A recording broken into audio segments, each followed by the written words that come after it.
Hello, everybody. Thank you for tuning in to the Gains for Girls podcast. Make sure you check us out anywhere where you get your podcast. Be sure to check us out at outkick.com. Super exciting because Fox Nation is now airing my show, other Outkick shows, so you can check that out at foxnation.com. Super glad you're here. Today's guest, we've talked to many attorney generals, we've talked to other lawyers as it pertains to the gender ideology movement since the inception of Gains for Girls.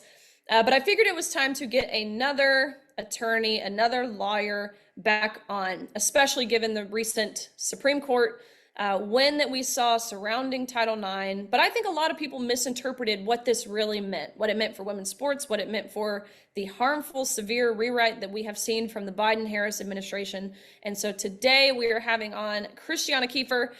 She serves as senior counsel with ADF, Alliance Defending Freedom, which has been and continues to do phenomenal work.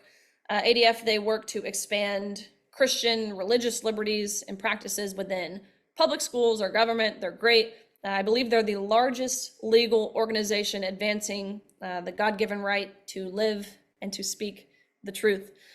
They have 15 Supreme Court wins. I believe their win rate is a little over 80%. Christiana, she is a key member of the Center for Conscious Initiatives. She has been a key part of many cases, including the first lawsuit that I ever heard about surrounding men and women's sports with the case out of Connecticut. And so super excited for this conversation. Be sure to check it out here. Well, Christiana, thank you for joining the Gains for Girls podcast. I have so enjoyed over these past 2 years or so getting to spend some time with you at different events, different rallies, different press conferences. You Yes. really are a force of nature. And so before we get into anything, would you explain the recent SCOTUS win surrounding Title IX? I think many people saw the headline and figured that this was in game for the Biden-Harris administration's harmful rewrite. And while it was a win, the fight is far from over. I know you guys were involved in this victory. And so would you explain what this ruling means? Yeah. Well, to take a step back for the bigger picture, just for a moment, as you know, the new Title IX rewrite was issued by the Biden-Harris administration this past spring. And to date, 26 states have put it on hold, have issued injunctions saying you're not allowed to implement that here while lawsuits are ongoing. Now, the Biden-Harris administration appealed that all the way to the Supreme Court on an emergency basis and basically asked the court to partially reinstate the rules in some of those states. So it's a very technical request and a technical response. But the good news is the court said no. The court unanimously agreed that the lower courts were right to put all of the Title IX rule, the new rule, the Biden-Harris rule, on pause while the litigation is ongoing. And while the court didn't give us a whole lot of analysis there, the good news is that in order to reach that conclusion, the court had to agree with the states, with the female athletes, and with the other plaintiffs that they were likely to show that the Title IX rule is unlawful and unconstitutional. So it's a great win. It's an intermediate win. It doesn't deal with the Title IX rewrite once and for all, but it's definitely a very hopeful sign. Well, that's fantastic. It's wild to me that this is something that the Supreme Court has to undertake. Whether it's this, of course, we've seen cases out of Idaho, West Virginia, the Connecticut case, which was really the first of its kind. And I know you guys represented Soule, Chelsea Mitchell, some of the other female athletes who lost out on, I believe it was 15 state titles because of two boys who were allowed to compete in the girls' track and field high school championships in Connecticut. And so would you be willing to discuss that case? Because again, it was really monumental and it has been foundational for over these past 5 or so years now for the rest of the movement. Yes. So back in 2019, I started to hear stories out of the state of Connecticut about two male athletes that were really dominating girls track and field. And we were put in touch with Selena, Chelsea, Alana, and Ashley, and had the privilege of, on their behalf, filing that first federal lawsuit in the nation to ensure that female athletes only have to compete against other females in women and girls sports. As you noted, those two males not only won 15 girls state championship titles over the course of their high school careers, but they also set 17 new individual meet records. They deprived girls of advancement opportunities, which, as you know, for many of those girls, it was their one shot at getting into a state championship opportunity, and that was denied them. So we filed that first federal lawsuit back in 2020. And it's been a long road for these very brave young women who were ignored by coaches and school administrators and even state lawmakers. All of them refused to help them and take a stand for female athletes. So we filed that federal lawsuit, and we have been all the way up to the Second Circuit, not once but twice. And the court there finally agreed with us that these young women have a right to make their full case under Title IX, that they have had real tangible lost opportunities and lost records and lost placements, lost championship titles. And so they deserve to be able to make their full case under Title IX. So here we are, 4 years later. We are just now back down at the district court. We had a recent hearing, and the court is considering whether or not he will allow the case to move forward on the merits. So it's really been it's been a challenge for these brave female athletes, but it's been so encouraging to see other voices like yourself and others who across the country are now standing up and speaking out, and we're really starting to see some momentum, some change happening. Absolutely. Yeah, you mentioned it's a challenge for these girls. You said 4 or 5 years now, these girls have been fighting. And so, while yes, it is an emotional toll, it's a large time investment too, which I think is why a lot of people hesitate on ultimately pursuing legal action, which is why the cases that we do have forward, certainly the cases that you guys are representing, they're so important. What about athletes who have been injured in their sports? Is this something that ADF or you personally have experience in representing or at least hearing about? So certainly I've heard a number of stories of young women. Obviously, our mutual friend who is in North Carolina, who was on the receiving end of a male's very powerful volleyball strike and suffered debilitating concussive effects. We certainly have seen the young woman in Massachusetts and who had her teeth knocked out because there was a male athlete competing on the opposing girls' team in field hockey. So there's a huge safety risk for young women being forced to compete against men, especially in these types of contact sports. The litigation that we're involved in right now, I don't believe any of our female athletes have had personal experience in being on the receiving end of those physical effects, but it's certainly a reality on the ground, and it is something that I think female athletes and parents and coaches should be deeply concerned about, especially in light of the Biden-Harris administration's attempt to rewrite Title IX and make it the law of the land for males to have access to female sports and spaces. Absolutely. I think as a common sense, what I consider myself a common sense, rational, sensible person. It's hard for me to understand the other side's argument sometimes. I understand that they're coming from a place of inclusivity. So what are some of the legal challenges that you face? I guess more plainly, what is the other side's argument in court? So there's a couple of cases that Alliance Defending Freedom has asked the Supreme Court to take this term, which is really exciting. One out of the state of Idaho, Hecox versus Little, and one out of the state of West Virginia, BPJ versus West Virginia. Both of those cases involve states that have passed laws to protect women's sports. And they say if you have a women or girls sports team, you only have women or girls competing on those teams.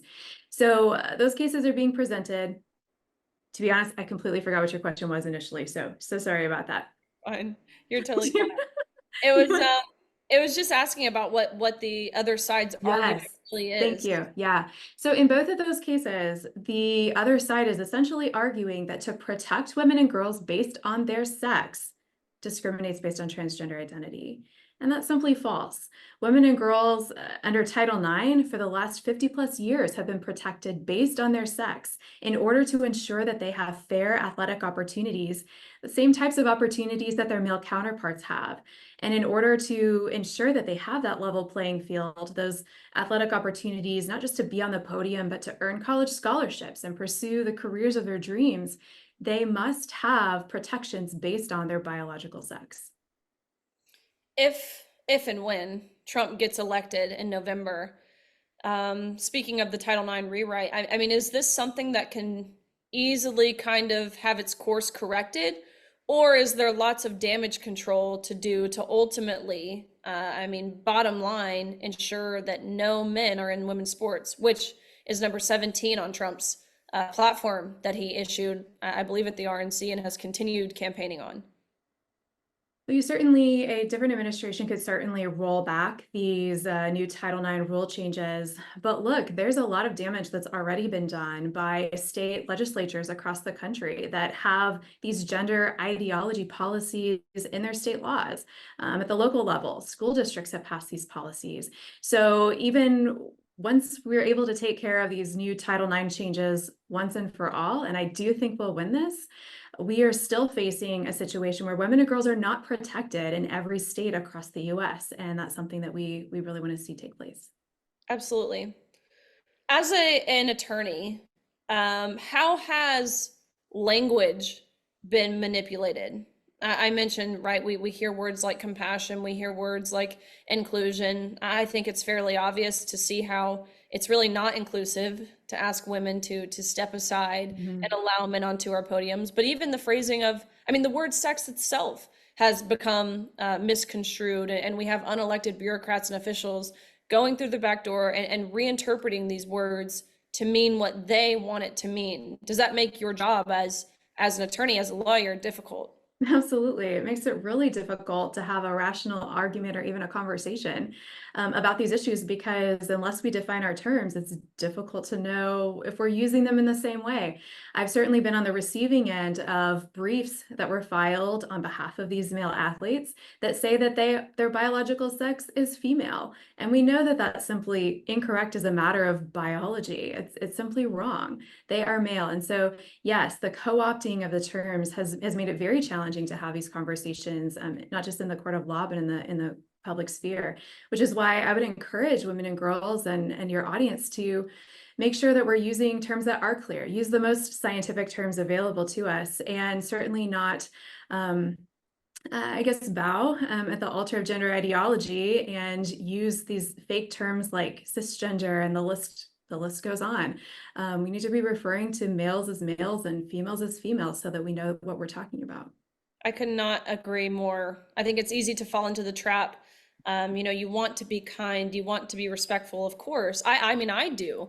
And so at first, when I had really been thrust into this position that I'm in, I adhered to the pronoun stuff, the preferred pronouns, the biologically incorrect pronouns. I referred to myself as a biological female, which now looking back, it's really just silly. I think people are desperate for clear sex-based language. And so I couldn't agree more. I implore Absolutely. everyone listening to do just as you said.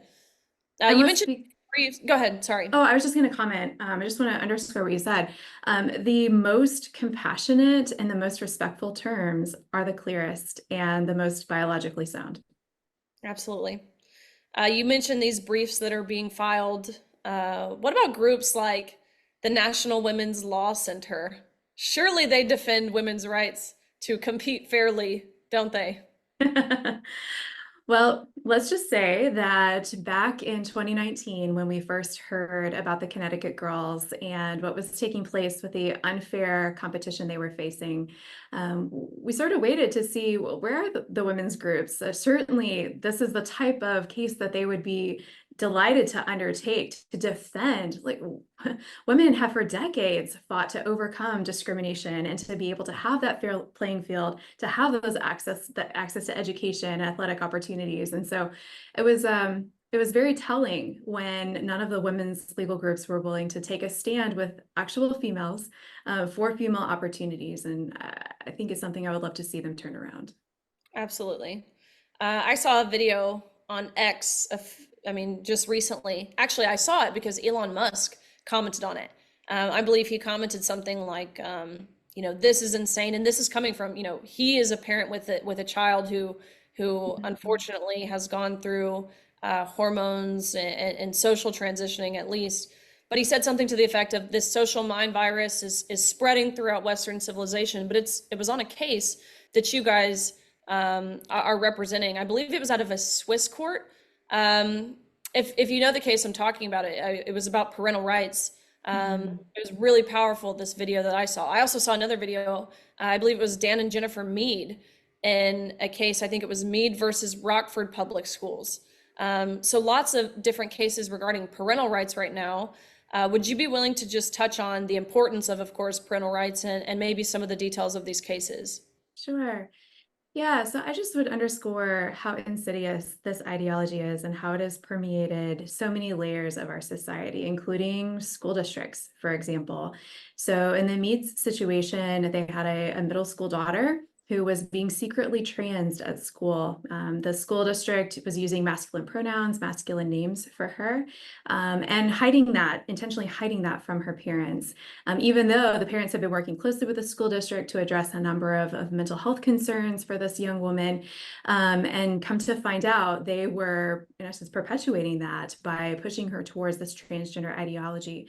I've also seen situations where a young woman was on a school trip to Washington, D.C., and was assigned to share not just a hotel room, but to share a bed with a male fellow student who claimed a female identity. And the parent, she stepped away. She secretly called her parents and asked for help.